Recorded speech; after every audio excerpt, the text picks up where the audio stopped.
Les chercheurs de la faculté des sciences de l'université officielle de Bukavu, IOB, ont présenté ce lundi 15 novembre à Bukavu les résultats d'une étude menée sur l'impact secondaire de la pandémie à coronavirus dans les secteurs de l'éducation et de la santé dans la ville de Bukavu. Cette recherche a été menée dans les 3 communes de Bukavu avec la facilitation de l'association des chercheurs géographes américains.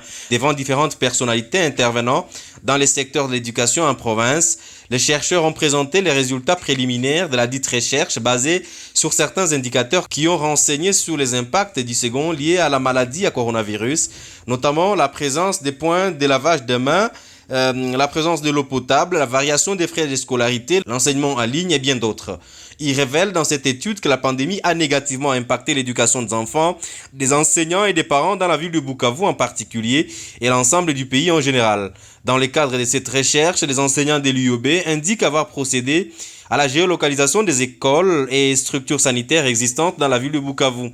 Pour les établissements scolaires et supérieurs, l'équipe de chercheurs a cartographié 440 écoles maternelles, primaires, secondaires, universités et instituts supérieurs et estime avoir cartographié au moins 65% des établissements d'enseignement dans la ville de Bukavu. Le doyen de la faculté des sciences à l'IOB, le professeur Lina Alex, a fait savoir que cette géolocalisation a permis aux enquêteurs de collecter certaines informations importantes sur le fonctionnement des écoles pendant la période de la pandémie. 440 structures éducatives ont été identifiés dans notre ville de Bukavu, dont 65% ont été géolocalisés. Aujourd'hui, on est en mesure de dire que pour les 440 structures éducatives identifiées, 65%, on peut dire que non, si vous allez dans tel secteur, vous allez trouver autant de structures éducatives. Et quand je parle des institutions ou structures éducatives, je vois les écoles maternelles, les écoles primaires, les écoles secondaires et même les institutions universitaires.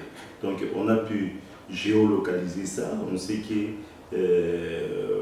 pour une école X, voilà, et s'implanter dans telle commune, dans tel quartier, et on a même les caractéristiques, par exemple l'effectif des enseignants, l'effectif des élèves, s'il y a eu des déperditions liées par exemple à la pandémie, à coronavirus, nous avons pu déterminer tous ces éléments.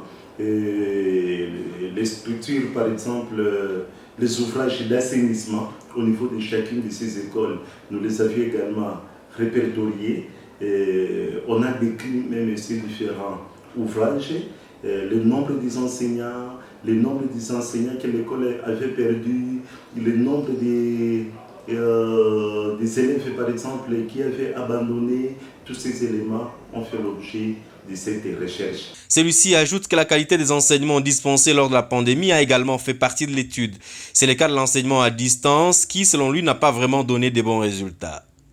Nous sommes intéressés également à cette formation à distance ou la formation radio-diffusée ou bien radio-télévisée. Nous avions également regardé cet aspect. Il s'est avéré que les résultats ou les appréciations, le fruit de l'analyse que nous avions menée, montrent que ce moyen a présenté beaucoup de limites. Je pense qu'il sera très très important pour que nous puissions, avec les différents gestionnaires, pour qui d'ailleurs nous avions produit toutes ces données-là, il sera très très important que les gens réfléchissent. À cette occasion, une plateforme mise en place par ces chercheurs de l'IOB avec leurs partenaires a été présentée aux participants. Il s'agit de Cities Navigator qui regorgera la quasi-totalité des informations sur les structures déjà géolocalisées et d'autres qui le seront encore. Ces chercheurs invitent la communauté à s'approprier cette plateforme pour avoir accès aux différentes informations de la recherche. Signalons que le représentant de la ministre provinciale de l'Éducation, l'inspecteur principal provincial, plusieurs autres responsables intervenant dans les secteurs de l'éducation ont pris part à cet atelier qui s'est tenu dans les installations de la faculté des sciences de l'université officielle de Bukavu. C'est au campus de Karale.